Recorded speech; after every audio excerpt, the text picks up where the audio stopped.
Hello, everyone, and welcome back to gnippets. My name is Germ, and today I wanted to tell a little bit of a story about a friend of mine, a very close friend of mine, childhood friend of mine, one of my best friends who became trans. They transitioned from M to F, male to female. I'd like to say I love trans people. I think trans people are awesome.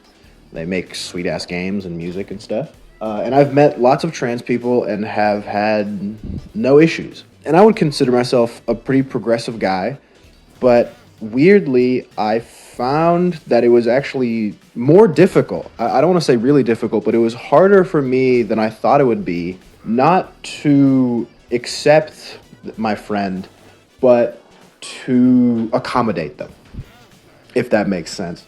I didn't dead name them. Well, once I kind of heard about it and had a conversation with them and more seriously talked about their, name and pronouns and all that good stuff. I don't think I've ever dead named them, and if maybe it's possible I'm forgetting a couple accidents here and there, but generally I'm pretty on top of it, and I've gotten really good at it, pretty good at it. But what I really struggled with was, while externally I was accommodating them really well, it was very difficult to transition them in my mind, if that makes sense. Where when I would think about them, I would still think about them using their dead name. I would still think about them using the incorrect pronouns and stuff. And that took me a really long time to stop doing. I really had to kind of sit down and think about not why I was doing it, but why I couldn't kind of switch it. I don't even think that's quite right. But I think there was a part of me, and maybe there still might be, that missed the person. Because my understanding of relationships and society is, and I think lots of people, is inherently gendered. The relationship, a son has with a father is not going to be the same relationship that a son has with a mother, a brother, sister, guy friends, girlfriends. Some of that's wrong, some of that's right. I'm still trying to figure out, I think, same as everybody else. Like, is it still wrong to say I love them like a brother, Or one thing I've been kind of exploring a lot, I recently read Marilyn Frye's Politics of Reality, and she has an essay in there. I don't remember the name of the essay, but she talks about how guys, when they befriend girls, they use the term, oh, she's just one of the bros, to kind of, it's this implication that women aren't necessarily people. Not in the sense that they're not human beings, but basically guys view guys as friends, mentors, all that other stuff, and then they separate women into basically two categories of mate and not mate. And so the not mates just kind of get ignored, and then the mates are only used for romantic, sexual kind of stuff. They're not really treated as people either. The ones that, I guess, are mates or are made into not mates by either being friend zoned or